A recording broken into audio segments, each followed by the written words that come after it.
In this video, let's discuss email validation. So from your dashboard, head over into your settings, and underneath business profile, if you scroll on down to the bottom, you're going to find some general options. And one of these options is going to be verify email address when first email is sent to a new contact. Now, what does that mean? Well, what we're trying to do here is make sure that you are started off on the best way possible. And oftentimes, if you're importing a list into Freedomkit, or if you're sending to new email addresses, there's a good chance that some of them are real and some of them are not real, or some of them are typoed or things of that nature.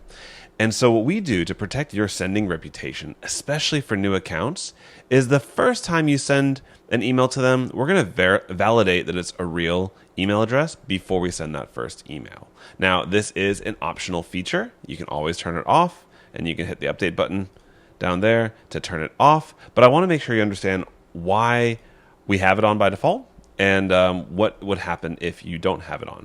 So by default, it's going to run through a test before it sends everybody an email, and only if it's a real email address will it actually send. This protects you in a couple of ways. One, it's going to make sure that your deliverability is as high as possible because it's not going to send any temporary email addresses or any email addresses that might have bounced or anything like that. And number two, it's a one-time deal because once you validated it, you know that's a good email address and it doesn't need to validate it again. So if you want to turn that off, you can simply do that. And what that will do is it will send an email to everyone that you put into your list, whether you validate it or not, whether it's a real email or not.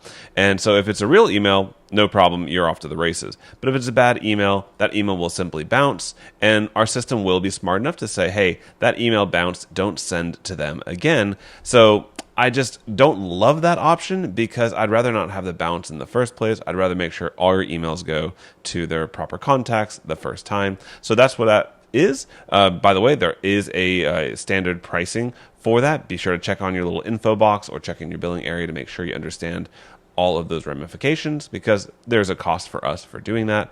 But that is what verifying email addresses handle there. And similarly, we've got the option there for phone numbers, etc. So that's it for this video. Thanks so much.